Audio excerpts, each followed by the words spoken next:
"To the man who loves art for its own sake," remarked Sherlock Holmes, tossing aside the advertisement sheet of the Daily Telegraph, "it is frequently in its least important and lowliest manifestations that the keenest pleasure is to be derived.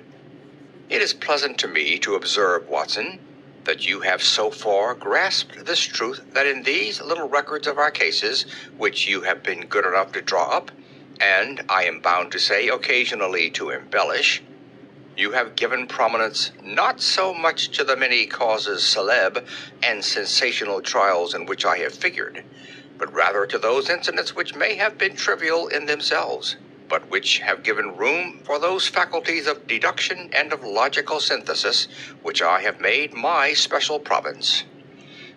"And yet," said I, smiling, "I cannot quite hold myself absolved from the charge of sensationalism which has been urged against my records."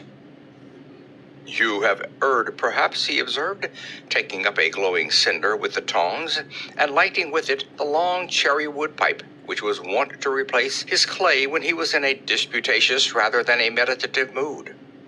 "You have erred, perhaps, in attempting to put color and life into each of your statements, instead of confining yourself to the task of placing upon record that severe reasoning from cause to effect which is really the only notable feature about the thing."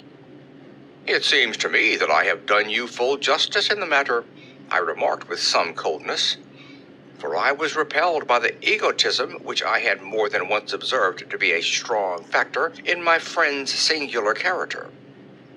"No, it is not selfishness or conceit," said he, answering, as was his wont, my thoughts rather than my words. "If I claim full justice for my art, it is because it is an impersonal thing, a thing beyond myself. Crime is common, logic is rare. Therefore, it is upon the logic rather than upon the crime that you should dwell. You have degraded what should have been a course of lectures into a series of tales." It was a cold morning of the early spring, and we sat after breakfast on either side of a cheery fire in the old room at Baker Street. A thick fog rolled down between the lines of dun-colored houses, and the opposing windows loomed like dark, shapeless blurs through the heavy yellow wreaths. Our gas was lit and shone on the white cloth and glimmer of china and metal, for the table had not been cleared yet. Sherlock Holmes had been silent all the morning, dipping continuously into the advertisement columns of a succession of papers, until at last, having apparently given up his search, he had emerged in no very sweet temper to lecture me upon my literary shortcomings. "At the same time," he remarked, after a pause, during which he had sat puffing at his long pipe and gazing down into the fire, "you can hardly be open to a charge of sensationalism, for out of these cases which you have been so kind as to interest yourself in, a fair proportion do not treat of crime in its legal sense at all. The small matter in which I endeavored to help the King of Bohemia, the singular experience of Miss Mary Sutherland, the problem connected with the man with the twisted lip, and the incident of the noble bachelor, were all matters which are outside the pale of the law. But in avoiding the sensational, I fear that you may have bordered on the trivial." "The end may have been so," I answered, "but the methods I hold to have been novel and of interest." "Pshaw, my dear fellow! What do the public, the great unobservant public, who could hardly tell a weaver by his tooth or a compositor by his left thumb, care about the finer shades of analysis and deduction? But indeed, if you are trivial, I cannot blame you, for the days of the great cases are past. Man, or at least criminal man, has lost all enterprise and originality. As to my own little practice, it seems to be degenerating into an agency for recovering lost lead pencils and giving advice to young ladies from boarding schools. I think that I have touched bottom at last, however. This note I had this morning marks my 0 point, I fancy. Read it." He tossed a crumpled letter across to me. It was dated from Montague Place upon the preceding evening, and ran thus: "Dear Mr. Holmes, I am very anxious to consult you as to whether I should or should not accept a situation which has been offered to me as governess. I shall call at 10:30 tomorrow if I do not inconvenience you. Yours faithfully, Violet Hunter. Do you know the young lady? I asked. Not I. It is 10:30 now. Yes, and I have no doubt that is her ring. It may turn out to be of more interest than you think. You remember that the affair of the blue carbuncle, which appeared to be a mere whim at first, developed into a serious investigation. It may be so in this case also. Well, let us hope so. But our doubts will very soon be solved, for here, unless I am much mistaken, is the person in question. As he spoke, the door opened and a young lady entered the room. She was plainly but neatly dressed, with a bright, quick face, freckled like a plover's egg, and with the brisk manner of a woman who has had her own way to make in the world. You will excuse my troubling you, I am sure, said she as my companion rose to greet her. But I have had a very strange experience, and as I have no parents or relations of any sort from whom I could ask advice, I thought that perhaps you would be kind enough to tell me what I should do. Pray take a seat, Miss Hunter. I shall be happy to do anything that I can to serve you. I could see that Holmes was favorably impressed by the manner and speech of his new client. He looked her over in his searching fashion, and then composed himself, with his lids drooping and his fingertips together, to listen to her story. I have been a governess for 5 years, said she, in the family of Colonel Spence Monroe. But 2 months ago, the colonel received an appointment at Halifax in Nova Scotia, and took his children over to America with him, so that I found myself without a situation. I advertised, and I answered advertisements, but without success. At last, the little money which I had saved began to run short, and I was at my wits' end as to what I should do. There is a well-known agency for governesses in the West End called Westaway's, and there I used to call about once a week in order to see whether anything had turned up which might suit me. Westaway was the name of the founder of the business, but it is really managed by Miss Stoper. She sits in her own little office, and the ladies who are seeking employment wait in an anteroom, and are then shown in one by one, when she consults her ledgers and sees whether she has anything which would suit them. Well, when I called last week, I was shown into the little office as usual, but I found that Miss Stopper was not alone. A prodigiously stout man, with a very smiling face and a great heavy chin, which rolled down in fold upon fold over his throat, sat at her elbow with a pair of glasses on his nose, looking very earnestly at the ladies who entered. As I came in, he gave quite a jump in his chair and turned quickly to Miss Stoper. "That will do," said he. "I could not ask for anything better. Capital, capital." He seemed quite enthusiastic and rubbed his hands together in the most genial fashion. He was such a comfortable-looking man that it was quite a pleasure to look at him. "You are looking for a situation, miss?" he asked. "Yes, sir." "As governess?" "Yes, sir." "And what salary do you ask?" "I had £4 a month in my last place with Colonel Spence Monroe." "Oh, tut, tut, sweating, rank sweating," he cried, throwing his fat hands out into the air like a man who is in a boiling passion. "How could anyone offer so pitiful a sum to a lady with such attractions and accomplishments?" "My accomplishments, sir, may be less than you imagine," said I. "A little French, a little German, music and drawing." "Tut, tut," he cried. "That is all quite beside the question. The point is, have you or have you not the bearing and deportment of a lady? There it is in a nutshell. If you have not, you are not fitted for the rearing of a child who may some day play a considerable part in the history of the country. But if you have, why then how could any gentleman ask you to condescend to accept anything under 3 figures? Your salary with me, madam, would commence at £100 a year.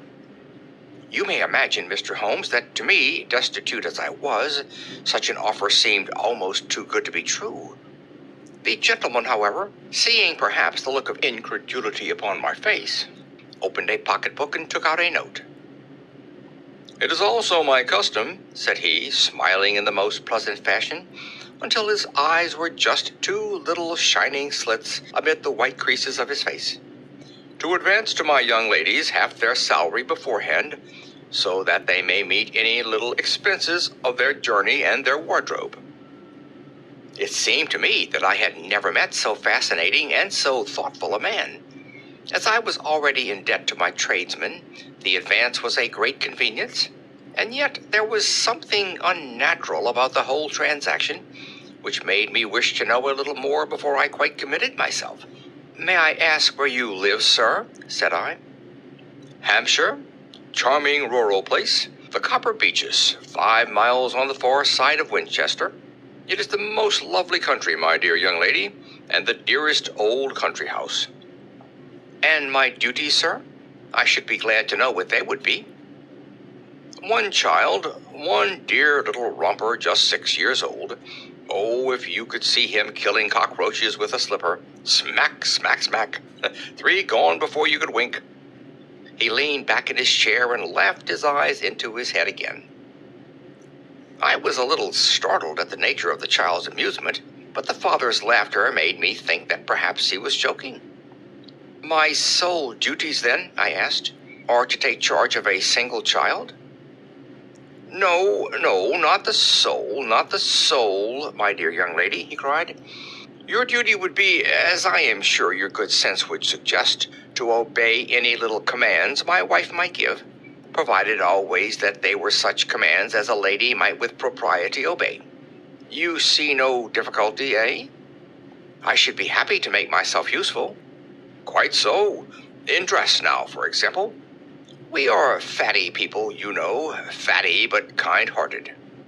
If you were asked to wear any dress which we might give you, you would not object to our little whim, eh?" "No," said I, considerably astonished at his words. "Or to sit here or sit there, that would not be offensive to you?" "Oh, no." "Or to cut your hair quite short before you come to us?" I could hardly believe my ears. As you may observe, Mr. Holmes, my hair is somewhat luxuriant, and of a rather peculiar tint of chestnut. It has been considered artistic. I could not dream of sacrificing it in this offhand fashion. "I'm afraid that is quite impossible," said I. He had been watching me eagerly out of his small eyes, and I could see a shadow pass over his face as I spoke. "I am afraid that it is quite essential," said he. "It is a little fancy of my wife's, and ladies' fancies, you know, madam, ladies' fancies must be consulted." "And so you won't cut your hair?" "No, sir, I really could not," I answered firmly. "Ah, very well, then, that quite settles the matter. It is a pity, because in other respects you would really have done very nicely. In that case, Miss Stoper, I had best inspect a few more of your young ladies." The manageress had sat all this while busy with her papers without a word to either of us, but she glanced at me now with so much annoyance upon her face that I could not help suspecting that she had lost a handsome commission through my refusal. "Do you desire your name to be kept upon the books?" she asked. "If you please, Miss Stoper." "Well, really, it seems rather useless since you refuse the most excellent offers in this fashion," said she sharply. "You can hardly expect us to exert ourselves to find another such opening for you. Good day to you, Miss Hunter." She struck a gong upon the table, and I was shown out by the page. Well, Mr. Holmes, when I got back to my lodgings and found little enough in the cupboard and 2 or 3 bills upon the table, I began to ask myself whether I had not done a very foolish thing. After all, if these people had strange fads and expected obedience on the most extraordinary matters, they were at least ready to pay for their eccentricity. Very few governesses in England are getting £100 a year. Besides, what use was my hair to me? Many people are improved by wearing it short, and perhaps I should be among the number. Next day I was inclined to think that I had made a mistake, and by the day after I was sure of it. I had almost overcome my pride so far as to go back to the agency and inquire whether the place was still open when I received this letter from the gentleman himself. I have it here, and I will read it to you. The Copper Beeches, near Winchester.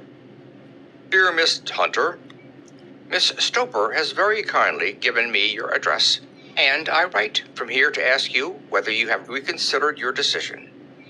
My wife is very anxious that you should come, for she has been much attracted by my description of you. We are willing to give you £30 a quarter, or £120 a year, so as to recompense you for any little inconvenience which our fads may cause you. They are not very exacting, after all.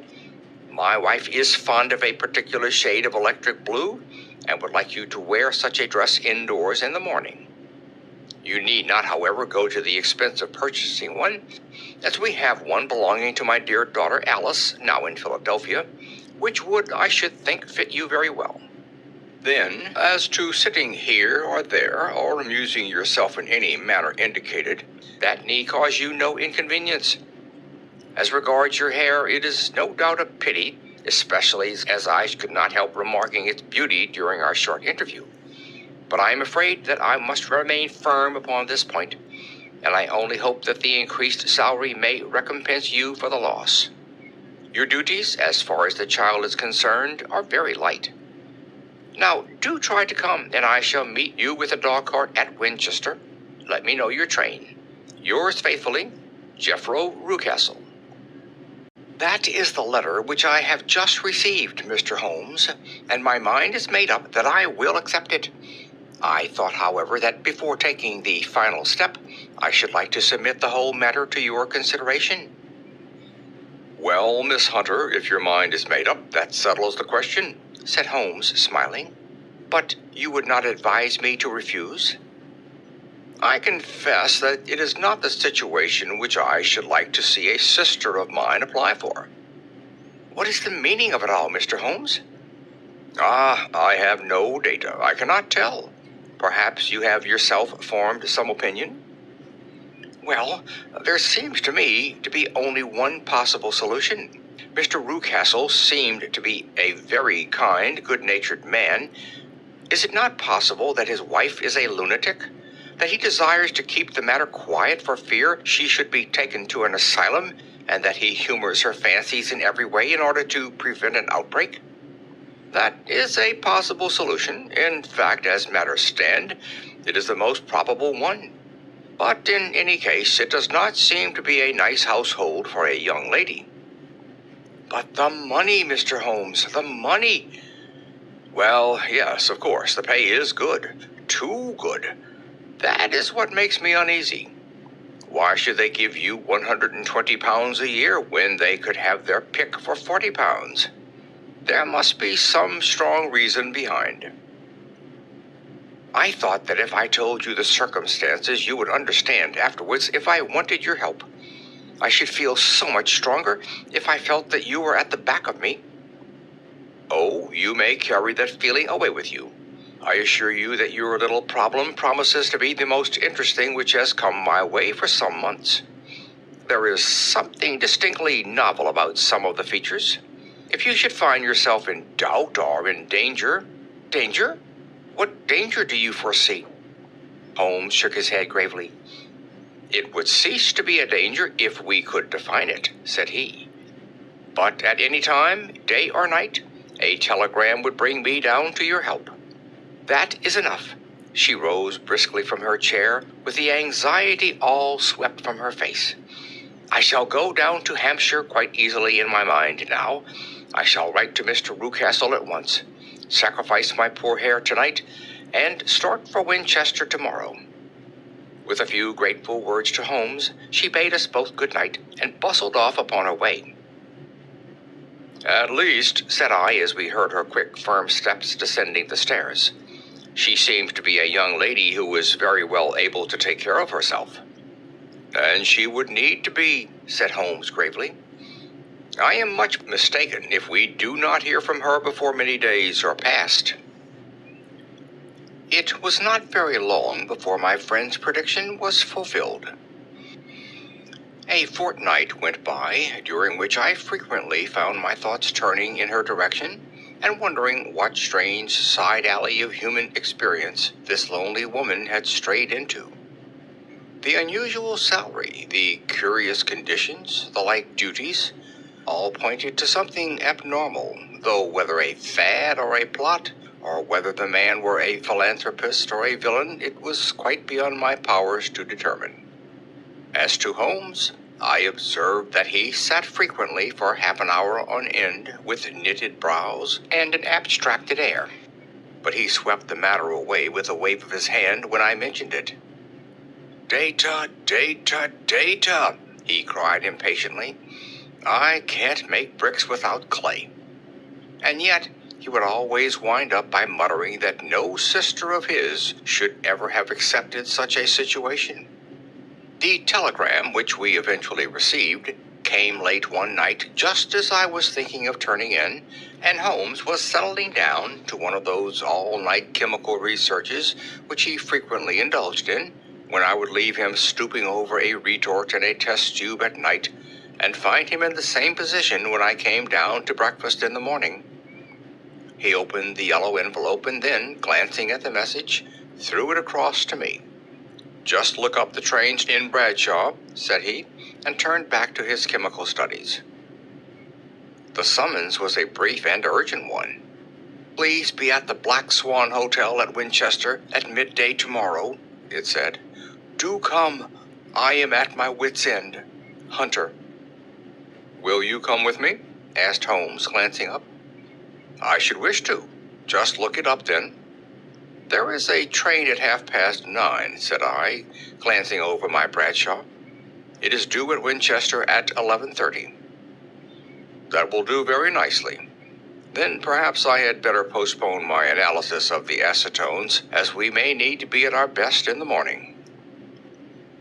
By 11 o'clock the next day, we were well upon our way to the old English capital. Holmes had been buried in the morning papers all the way down, but after we had passed the Hampshire border, he threw them down and began to admire the scenery.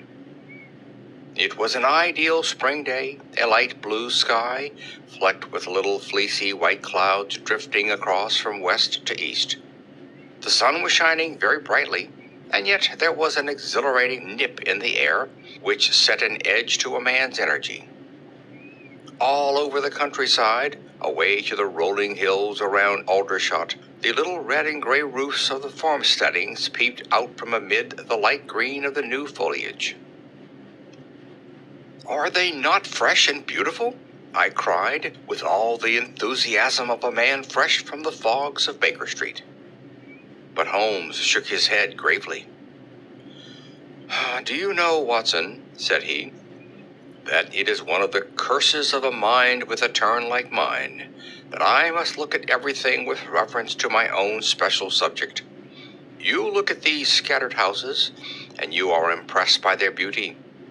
I look at them, and the only thought which comes to me is the feeling of their isolation and the impunity with which crime may be committed there."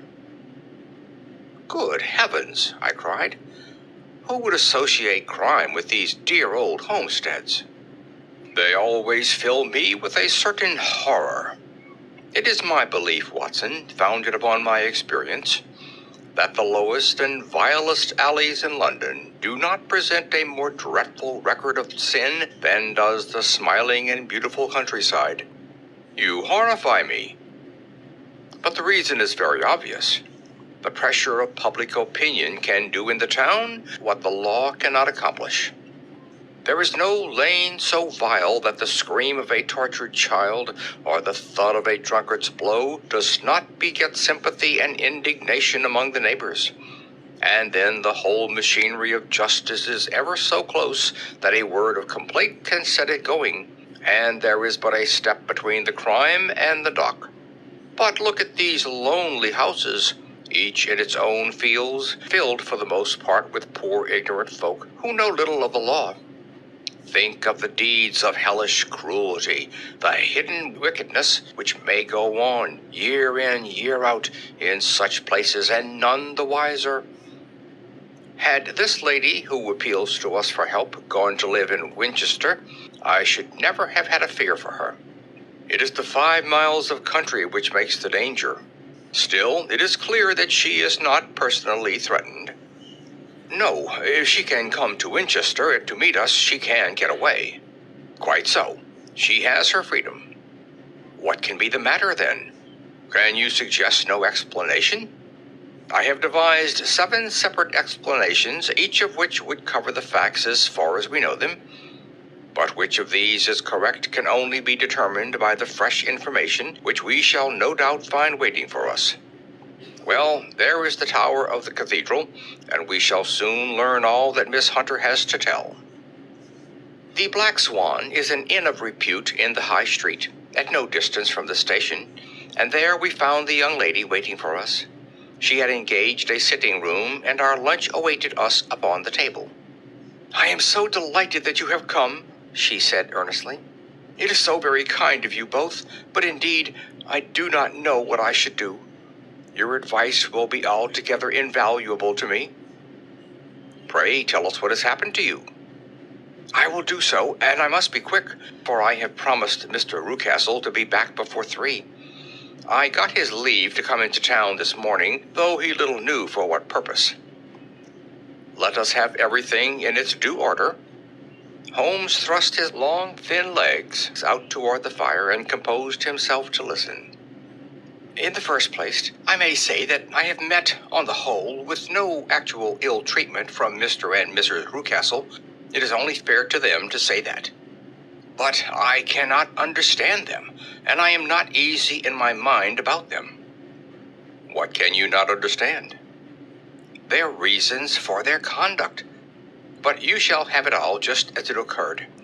When I came down, Mr. Rucastle met me here and drove me in his dog-cart to the Copper Beeches. It is, as he said, beautifully situated. But it is not beautiful in itself, for it is a large square block of a house, whitewashed, but all stained and streaked with damp and bad weather. There are grounds around it, woods on 3 sides, and on the 4th a field which slopes down to the Southampton high road, which curves past about 100 yards from the front door. This ground in front belongs to the house, but the woods all round are part of Lord Southerton's preserves. A clump of copper beeches immediately in front of the hall door has given its name to the place. I was driven over by my employer, who was as amiable as ever, and was introduced by him that evening to his wife and the child. There is no truth, Mr. Holmes, in the conjecture which seemed to us to be probable in your rooms at Baker Street. Mrs. Rucastle is not mad. I found her to be a silent, pale-faced woman, much younger than her husband, not more than 30, I should think, while he can hardly be less than 45.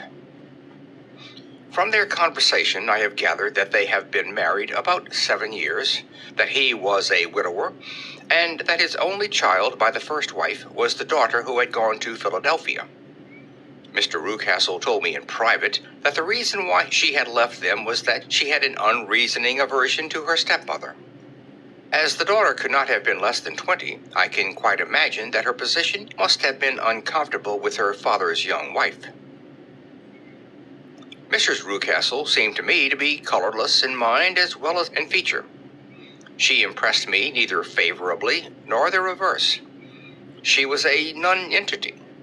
It was easy to see that she was passionately devoted both to her husband and to her little son.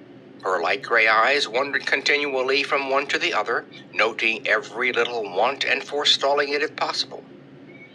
He was kind to her also in his bluff, boisterous fashion, and on the whole they seemed to be a happy couple. And yet she had some secret sorrow, this woman. She would often be lost in deep thought, with the saddest look upon her face. More than once I have surprised her in tears. I have thought sometimes that it was the disposition of her child which weighed upon her mind, for I have never met so utterly spoiled and so ill-natured a little creature. He is small for his age, with a head which is quite disproportionately large. His whole life appears to be spent in an alternation between savage fits of passion and gloomy intervals of sulking. Giving pain to any creature weaker than himself seems to be his one idea of amusement, and he shows quite remarkable talent in planning the capture of mice, little birds, and insects. But I would rather not talk about the creature, Mr. Holmes, and indeed he has little to do with my story.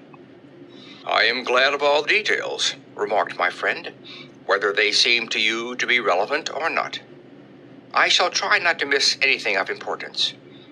The one unpleasant thing about the house which struck me at once was the appearance and conduct of the servants.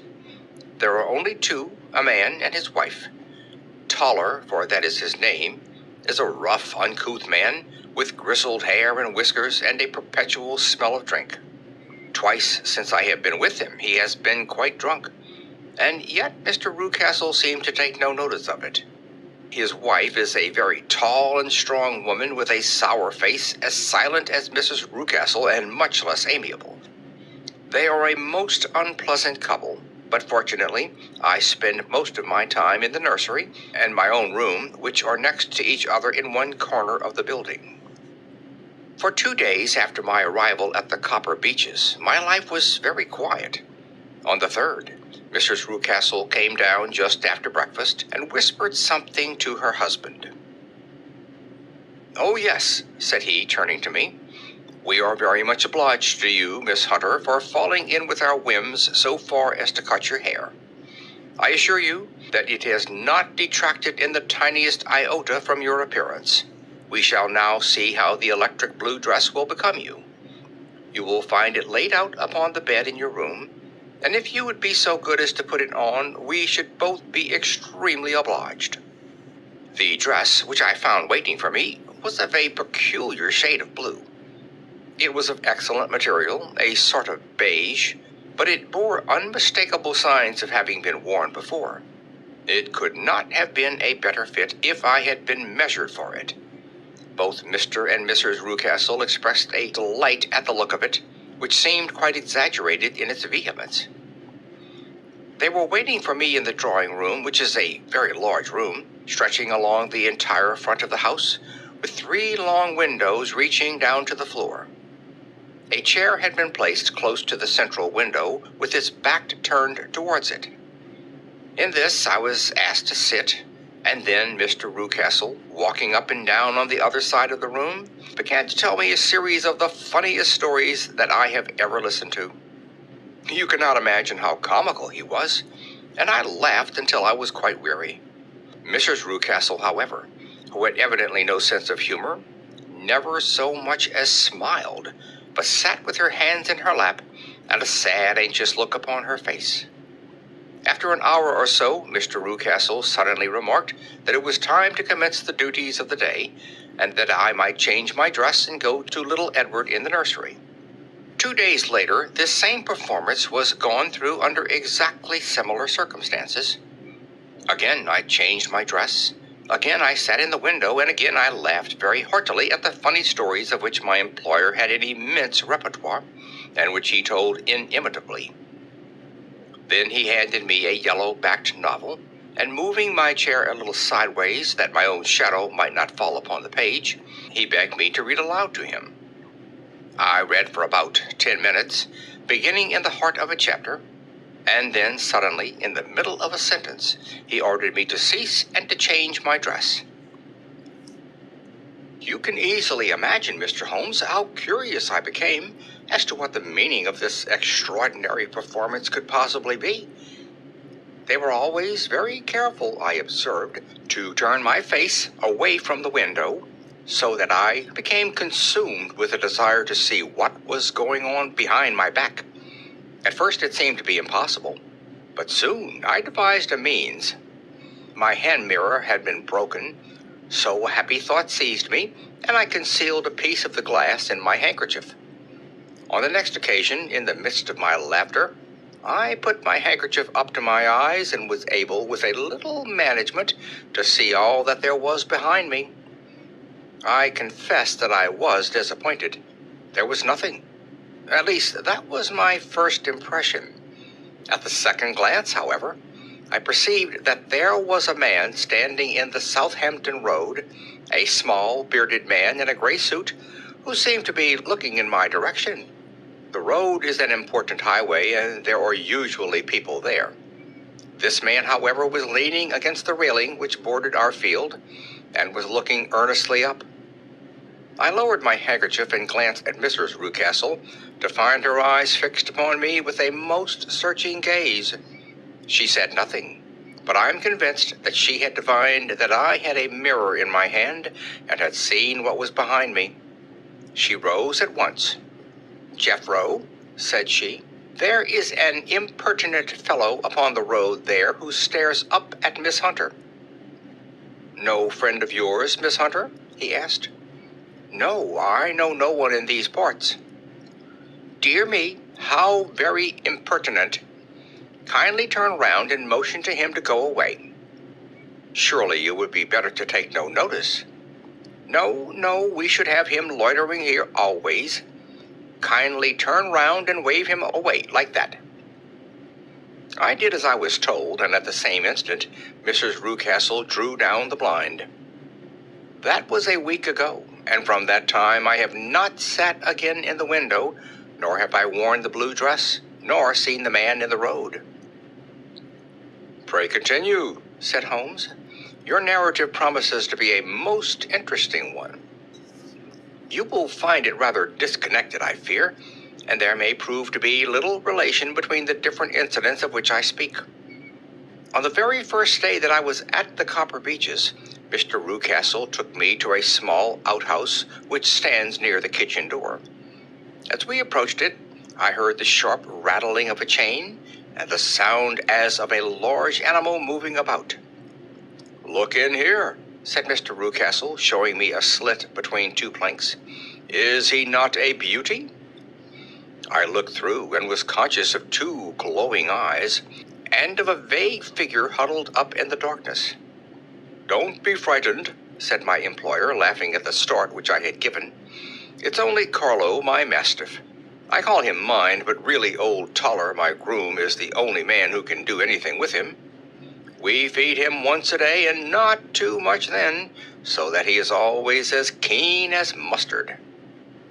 Toller lets him loose every night, and God help the trespasser whom he lays his fangs upon. For goodness sake, don't you ever on any pretext set your foot over the threshold at night, for it is as much as your life is worth."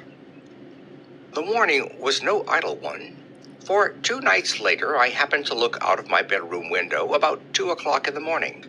It was a beautiful moonlit night, and the lawn in front of the house was silvered over and almost as bright as day. I was standing, wrapped in the peaceful beauty of the scene, when I was aware that something was moving under the shadow of the Copper Beeches. As it emerged into the moonshine, I saw what it was. It was a giant dog, as large as a calf, tawny-tinted, with hanging jowl, black muzzle, and huge projecting bones. It walked slowly across the lawn and vanished into the shadow upon the other side. That dreadful sentinel sent a chill to my heart, which I do not think that any burglar could have done. And now I have a very strange experience to tell you. I had, as you know, cut off my hair in London, and I had placed it in a great coil at the bottom of my trunk. One evening, after the child was in bed, I began to amuse myself by examining the furniture of my room and by rearranging my own little things. There was an old chest of drawers in the room, the 2 upper ones empty and open, the lower one locked. I had filled the first 2 with my linen, and as I had still much to pack away, I was naturally annoyed at not having the use of the 3rd drawer. It struck me that it might have been fastened by a mere oversight, so I took out my bunch of keys and tried to open it. The very first key fitted to perfection, and I drew the drawer open.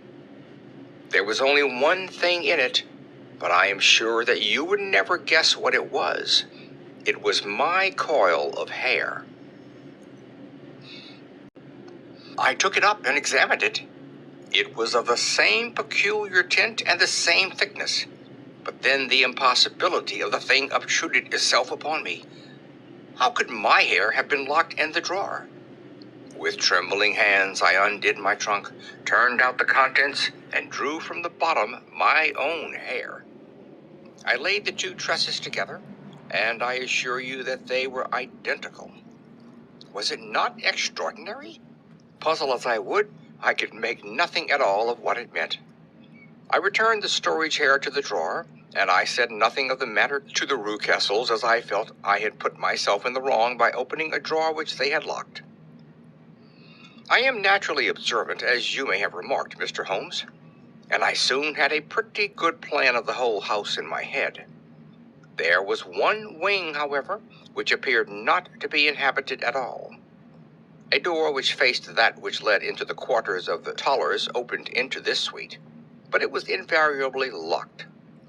One day, however, as I ascended the stair, I met Mr. Rucastle coming out through this door, his keys in his hand, and a look on his face which made him a very different person to the round, jovial man to whom I was accustomed. His cheeks were red, his brow was all crinkled with anger, and the veins stood out at his temples with passion. He locked the door and hurried past me without a word or a look. This aroused my curiosity, so when I went out for a walk in the grounds with my charge, I strolled round to the side from which I could see the windows of this part of the house. There were 4 of them in a row, 3 of which were simply dirty, while the 4th was shuttered up. They were evidently all deserted. As I strolled up and down, glancing at them occasionally, Mr. Rucastle came out to me, looking as merry and jovial as ever. "Ah," said he, "you must not think me rude if I passed you without a word, my dear young lady. I was preoccupied with business matters." I assured him that I was not offended. "By the way," said I, "you seem to have quite a suite of spare rooms up there, and one of them has the shutters up." He looked surprised, and, as it seemed to me, a little startled at my remark. "Photography is one of my hobbies," said he. "I have made a darkroom up there. But, dear me, what an observant young lady we have come upon. Who would have ever believed it? Who would have ever believed it?" He spoke in a jesting tone, but there was no jest in his eyes as he looked at me. I read suspicion there and annoyance, but no jest. "Well, Mr. Holmes, from the moment that I understood that there was something about that suite of rooms which I was not to know, I was all on fire to go over them. It was not mere curiosity, though I have my share of that. It was more a feeling of duty, a feeling that some good might come from my penetrating to this place. They talk of woman's instinct. Perhaps it was woman's instinct which gave me that feeling. At any rate, it was there, and I was keenly on the lookout for any chance to pass the forbidden door. It was only yesterday that the chance came. I may tell you that, besides Mr. Rucastle, both Toller and his wife find something to do in these deserted rooms, and I once saw him carrying a large black linen bag with him through the door. Recently, he has been drinking hard, and yesterday evening he was very drunk, and when I came upstairs there was the key in the door. I have no doubt at all that he had left it there. Mr. and Mrs. Rucastle were both downstairs, and the child was with them, so that I had an admirable opportunity. I turned the key gently in the lock, opened the door, and slipped through. There was a little passage in front of me, unpapered and uncarpeted, which turned at a right angle at the farther end. Round this corner were 3 doors in a line, the first and third of which were open.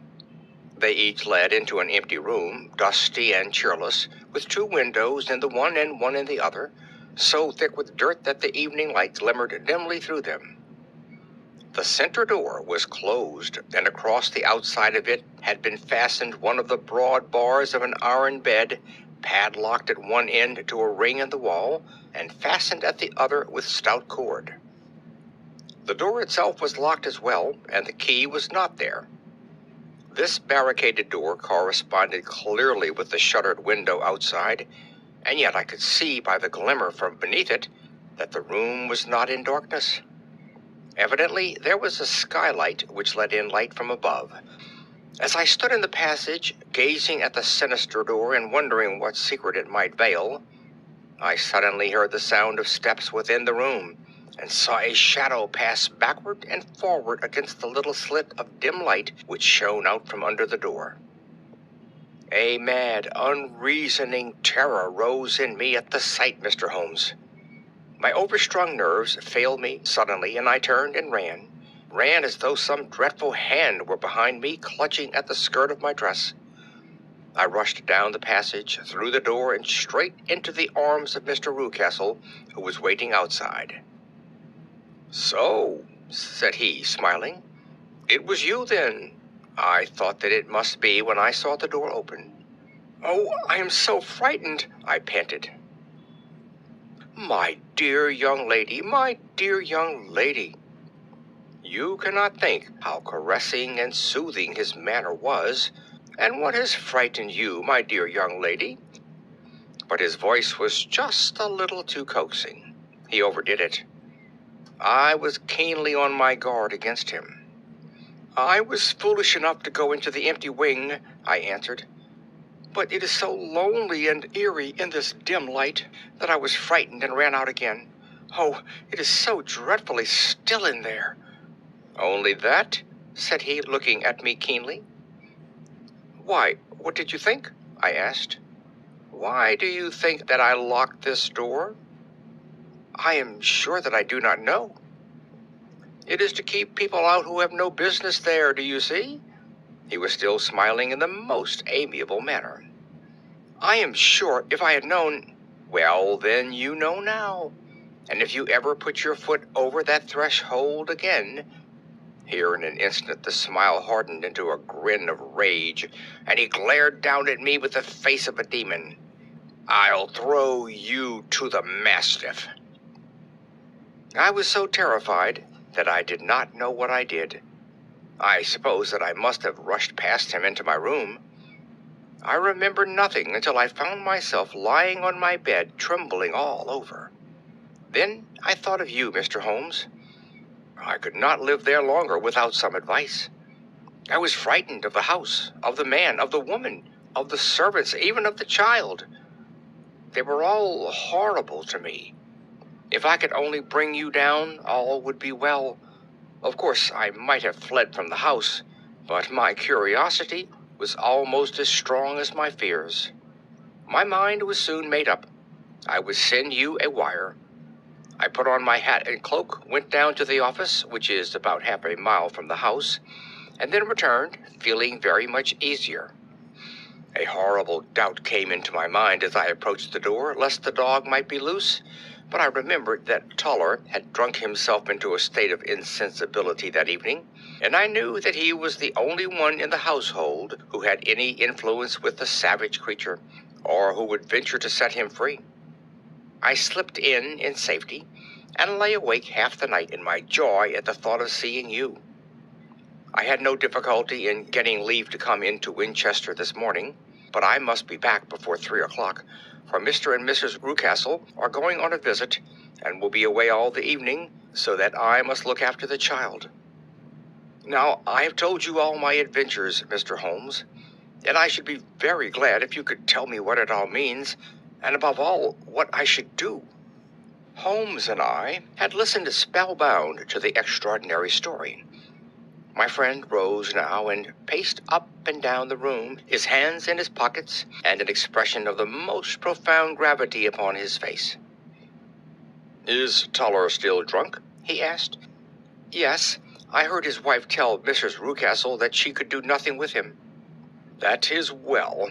And the Rucastles go out tonight?" "Yes." "Is there a cellar with a good strong lock?" "Yes, the wine cellar." "You seem to me to have acted all through this matter like a very brave and sensible girl, Miss Hunter. Do you think that you could perform one more feat? I should not ask it of you if I did not think you a quite exceptional woman." "I will try. What is it?" We shall be at the Copper Beeches by 7 o'clock, my friend and I. The Rucastles will be gone by that time, and Toller will, we hope, be incapable. There only remains Mrs. Toller, who might give the alarm. If you could send her into the cellar on some errand, and then turn the key upon her, you would facilitate matters immensely. I will do it. Excellent. We shall then look thoroughly into the affair. Of course, there is only one feasible explanation. You have been brought there to personate someone, and the real person is imprisoned in this chamber. That is obvious. As to who this prisoner is, I have no doubt that it is the daughter, Miss Alice Rucastle, if I remember right, who was said to have gone to America. You were chosen, doubtless, as resembling her in height, figure, and the color of your hair. Hers had been cut off, very possibly in some illness through which she had passed, and so, of course, yours had to be sacrificed also.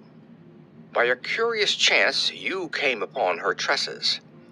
The man in the road was undoubtedly some friend of hers, possibly her fiancé, and no doubt, as you wore the girl's dress and were so like her, he was convinced from your laughter whenever he saw you, and afterwards from your gesture, that Miss Rucastle was perfectly happy, and that she no longer desired his attentions.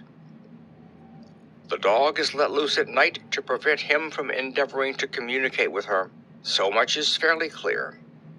The most serious point in the case is the disposition of the child. What on earth has that to do with it? I ejaculated. My dear Watson, you, as a medical man, are continually gaining light as to the tendencies of a child by the study of the parents. Don't you see that the converse is equally valid? I have frequently gained my first real insight into the character of parents by studying their children. This child's disposition is abnormally cruel, mainly for cruelty's sake, and whether he derives this from his smiling father, as I should suspect, or from his mother, it bodes evil for the poor girl who is in their power. I am sure you are right, Mr. Holmes, cried our client. 1,000 things come back to me which make me certain that you have hit it. Oh, let us lose not an instant in bringing help to this poor creature. We must be circumspect, for we are dealing with a very cunning man. We can do nothing until 7 o'clock. At that hour we shall be with you, and it will not be long before we solve the mystery. We were as good as our word, for it was just 7 when we reached the Copper Beeches, having put up our trap at a wayside public house. The group of trees, with their dark leaves shining like burnished metal in the light of the setting sun, were sufficient to mark the house, even had Miss Hunter not been standing smiling on the doorstep. "Have you managed it?" asked Holmes. A loud thudding noise came from somewhere downstairs. "That is Mrs. Toller in the cellar," said she. "Her husband lies snoring on the kitchen rug. Here are his keys, which are the duplicates of Mr. Rucastle's." "You have done well indeed," cried Holmes with enthusiasm. "Now lead the way, and we shall soon see the end of this black business." We passed up the stair, unlocked the door, followed on down the passage, and found ourselves in front of the barricade which Miss Hunter had described. Holmes cut the cord and removed the transverse bar. Then he tried the various keys in the lock, but without success. No sound came from within, and at the silence Holmes's face clouded over. "I trust that we are not too late," said he. "I think, Miss Hunter, that we had better go in without you. Now, Watson, put your shoulder to it, and we shall see whether we cannot make our way in." It was an old rickety door, and gave it once before our united strength. Together we rushed into the room. It was empty. There was no furniture save a little pallet bed, a small table, and a basket full of linen. The skylight above was open, and the prisoner gone. "There has been some villainy here," said Holmes. "This beauty has guessed Miss Hunter's intentions and has carried his victim off." "But how?" through the skylight. We shall soon see how he managed it. He swung himself up onto the roof. "Ah, yes," he cried. "Here's the end of a long, light ladder against the eaves. That is how he did it." "But it is impossible," said Miss Hunter. "The ladder was not there when the Rucastles went away." "He has come back and done it. I tell you that he is a clever and dangerous man. I should not be very much surprised if this were he whose step I hear now upon the stair. I think, Watson, that it would be as well for you to have your pistol ready." The words were hardly out of his mouth before a man appeared at the door of the room, a very fat and burly man with a heavy stick in his hand. Miss Hunter screamed and shrunk against the wall at the sight of him, but Sherlock Holmes sprang forward and confronted him. "You villain," said he, "where's your daughter?" The fat man cast his eyes round and then up at the open skylight. "It is for me to ask you that," he shrieked. "You thieves, spies and thieves, I have caught you, have I? You are in my power. I'll serve you." He turned and clattered down the stairs as hard as he could go. "He's gone for the dog," cried Miss Hunter. "I have my revolver," said I. "Better close the front door," cried Holmes, and we all rushed down the stairs together. We had hardly reached the hall when we heard the baying of a hound, and then a scream of agony with a horrible worrying sound which it was dreadful to listen to. An elderly man with a red face and shaking limbs came staggering out at a side door. "My God," he cried, "someone has loosed the dog. It has not been fed for 2 days. Quick, quick, or it'll be too late." Holmes and I rushed out and round the angle of the house, with Toller hurrying behind us. There was the huge famished brute, its black muzzle buried in Rucastle's throat, while he writhed and screamed upon the ground. Running up, I blew its brains out, and it fell over, with its keen white teeth still meeting in the great creases of the neck. With much labor, we separated them and carried him, living but horribly mangled, into the house.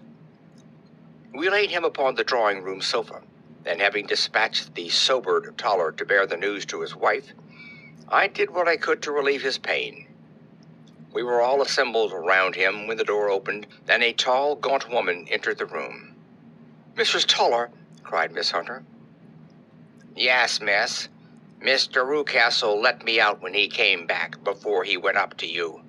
Ah, miss, it is a pity you didn't let me know what you were planning, for I would have told you that your pains were wasted." "Ha," said Holmes, looking keenly at her. "It is clear that Mrs. Toller knows more about this matter than anyone else." "Yes, sir, I do, and I am ready enough to tell what I know." "Then pray sit down and let us hear it, for there are several points on which I must confess that I am still in the dark." "I will soon make it clear to you," said she, "and I'd have done so before now if I could have got out of the cellar. If there's police court business over this, you'll remember that I was the one that stood your friend, and that I was Miss Alice's friend too. She was never happy at home, Miss Alice wasn't, from the time that her father married again. She was slighted like and had no say in anything, but it never really became bad for her until after she met Mr. Fowler at a friend's house. As well as I could learn, Miss Alice had rights of her own by will, but she was so quiet and patient she was, that she never said a word about them, but just left everything in Mr. Rucastle's hands. He knew he was safe with her, but when there was a chance of a husband coming forward who would ask for all that the law would give him, then her father thought it time to put a stop on it. He wanted her to sign a paper, so that whether she married or not, he could use her money. When she wouldn't do it, he kept on worrying her until she got brain fever, and for 6 weeks was at death's door. Then she got better at last, all worn to a shadow, and with her beautiful hair cut off. But that didn't make no change in her young man, and he stuck to her as true as man could be. Ah, said Holmes. I think that what you have been good enough to tell us makes the matter fairly clear, and that I can deduce all that remains. Mr. Rucastle then, I presume, took to this system of imprisonment? Yes, sir. And brought Miss Hunter down from London in order to get rid of the disagreeable persistence of Mr. Fowler? That was it, sir. But Mr. Fowler, being a persevering man, as a good seaman should be, blockaded the house, and having met you, succeeded by certain arguments, metallic or otherwise, in convincing you that your interests were the same as his. Mr. Fowler was a very kind-spoken, free-handed gentleman, said Mrs. Toller serenely. And in this way he managed that your good man should have no want of drink, and that a ladder should be ready at the moment when your master had gone out. You have it, sir, just as it happened. I am sure we owe you an apology, Mrs. Toller, said Holmes, for you have certainly cleared up everything which puzzled us. And here comes the country surgeon and Mrs. Rucastle, so I think, Watson, that we had best escort Miss Hunter back to Winchester, as it seems to me that our locus standi now is rather a questionable one. And thus we solve the mystery of the sinister house with the copper beeches in front of the door. Mr. Rucastle survived, but he was always a broken man, kept alive solely through the care of his devoted wife. They still live with their old servants, who probably know so much of Rucastle's past life that he finds it difficult to part from them. Mr. Fowler and Miss Rucastle were married by special license in Southampton the day after their flight, and he is now the holder of a government appointment in the island of Mauritius. As to Miss Violet Hunter, my friend Holmes, rather to my disappointment, manifested no further interest in her when once she had ceased to be the center of one of his problems, and she is now the head of a private school at Walsall, where I believe that she has met with considerable success.